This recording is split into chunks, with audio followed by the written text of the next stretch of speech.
Passar aqui agora para o outro Sérgio, né? Parece até que foi proposital, né, gente? Esse tanto de Sérgio aqui não foi não, viu? Né? Hoje é dia do Sérgio. Agora vamos passar aqui a palestra, né, para Sérgio Aurélio Veloso Diniz, vice-presidente do Sindifisco Nacional. A palavra é Sérgio. Companheiros, companheiras, bom dia. Primeiramente, quero dizer a vocês que eu não cheguei atrasado. Eu cheguei aqui, o Sérgio Miranda estava falando. Eu achei que, como estava programado, depois da fala dele começaria. Porque eu não ia fazer um desrespeito aos companheiros sindicalistas de chegar atrasado num compromisso assumido. Então pode ter certeza que não foi, eu não cheguei atrasado. Estava aqui porque eu respeito bastante vocês. Tanto que eu estava ontem em Santa Catarina. Cheguei aqui hoje de madrugada para poder não deixar de participar desse debate com vocês e ver se a gente avança nessa discussão.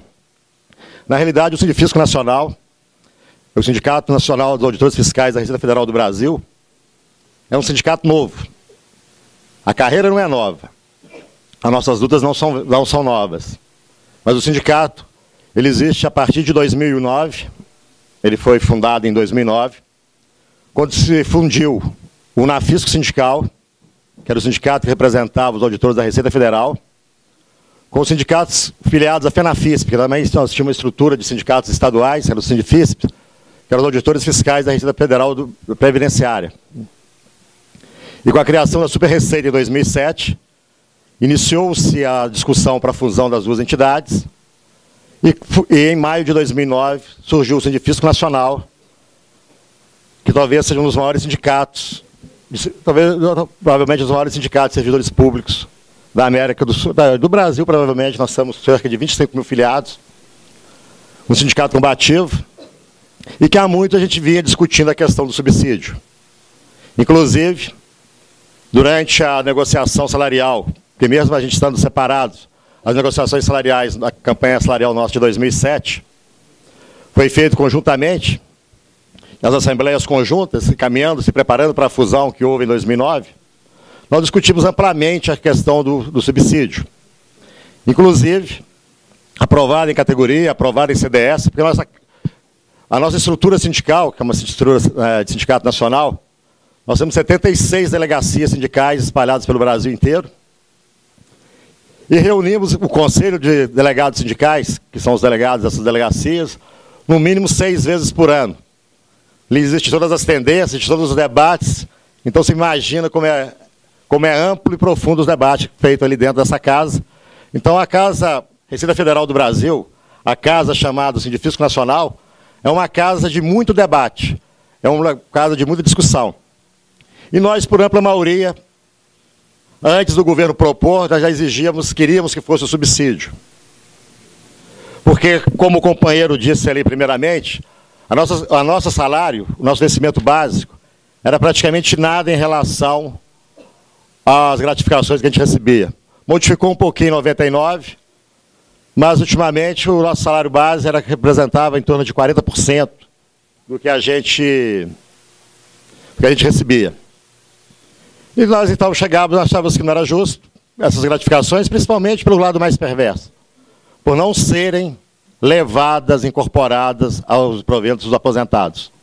Se nós brigamos pela paridade, se nós brigamos pela igualdade, não tem jeito de a gente esquecer os aposentados, que na maioria das vezes são a maioria dos filiados aos sindicatos. Porque, inclusive, todos nós, eu espero, também sejamos aposentados, merecendo o nosso trabalho. E nós também temos lá, dentro do Ministério da Receita Federal, nós temos 2 cargos numa mesma carreira. Mas com problemas, talvez, muito mais sérios do que com vocês, provavelmente muito mais sérios do que existe nos outros companheiros. São 2 cargos que não se entendem. São 2 cargos que eles sabem muito bem como funciona. Na nossa visão, aí vou falar, é a nossa visão, claro que eles vão dizer o contrário, eles querem ser auditores sem fazer concurso. E isso nós não aceitamos. Se eles quiserem fazer, não tem problema. Então a nossa briga, inclusive, nós estamos brigando, estamos também lutando na nossa lei orgânica do fisco, prevista pela lei 11.457, que fez a fusão da Super-Receita. Essa LOF, a lei orgânica, deveria ser implementada em 2008, e estamos 3 anos depois, brigando. Mês passado que conseguimos que ela saísse da Receita Federal, fosse para a Secretaria Executiva, ou seja, temos mais uns 3 anos, 3 a 5 anos, para conseguir aprovar a LOF. Com um problema maior ainda. Nós puxando de um lado, os analistas tributários puxando de outro. Vamos ver onde isso vai chegar, porque nós estivemos perto de ter um acordo em 2007. Em 2007, quando iniciamos as negociações, estava presente o SINAIT, que representa os auditores do trabalho, estavam presentes a ANFIP, que é a associação que representa os auditores, é uma associação que, quando a gente não tinha caráter nacional, cresceu muito na área sindical, e é uma associação muito importante, inclusive com a qual sou filiado. Estava presente também os analistas tributários. Mas a coisa foi se apertando, o governo fazia uma proposta, e quando a gente aceitava, ele mudava de ideia. Culminou, que é uma negociação que se iniciou em agosto de 2007. Nós assinamos o acordo apenas em agosto de 2008. Mesmo assim, porque de março a maio, ficamos 2 meses de greve. Não greve de gabinete, greve de parar esse país, greve de mostrar o nosso trabalho, greve editorial da Rede Globo contra a gente. Tentaram nos derrubar. Fizeram o STJ, tínhamos uma liminar, derrubaram, mandaram para o STJ. O STJ, numa coisa mais louca do mundo, que eu nunca vi na minha vida, o ministro nos deu a liminar, dizendo que que a greve era legal. Hoje, às 6 horas da tarde, no dia seguinte, às 4 da tarde, esse mesmo ministro cassou essa liminar. Mas isso não aferreceu. Nós ficamos mais 30 dias de greve. E só paramos a greve quando o ministro da Fazenda, que sumiu do debate, que se omitiu, chamou a gente lá e falou: se vocês voltarem, semana que vem o acordo está assinado. Imagina se levar isso para a categoria. Dizer, olha, vamos parar que vai ter um acordo. Mas acontece que dirigente sindical às vezes tem que correr risco. Uma greve de 2 meses não é fácil. Uma greve com as pessoas presentes, não fazendo greve em casa, mas discutindo, fazendo comando, negociando, em assembleia permanente, como nós fizemos. Nós aceitamos o risco. E aí saiu. Apresentaram o SIDEC. Nós dissemos, inclusive o Duvanier disse para nós, você pode até cobrar isso dele, que nós somos a única carreira que falamos que nós não aceitaremos o SIDEC. Está na lei, mas nós não aceitaremos o SIDEC. E ele até hoje não nos criou nenhum problema. Continuamos progredindo. Na semana passada falaram que implementar o SIDEC, nós não vamos apresentar propostas, porque nós não concordamos. Inclusive o nosso acordo diz que o SIDEC tem que ter anuência da categoria, das entidades sindicais, no acordo que nós assinamos. E é esse acordo que nós vamos levar na justiça se for necessário. Levar para quê? Porque nós não vamos transgredir contra a categoria.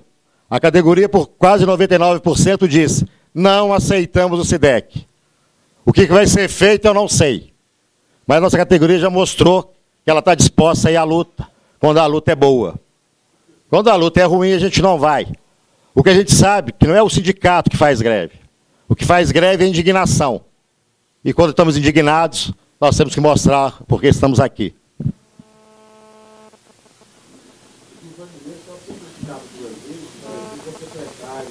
Secretário de Recursos Humanos do MPOG. A Secretaria de Recursos Humanos é quem cuida da questão do servidor público civil do Executivo Nacional. Então, tudo passa pela Secretaria de Recursos Humanos do MPOG.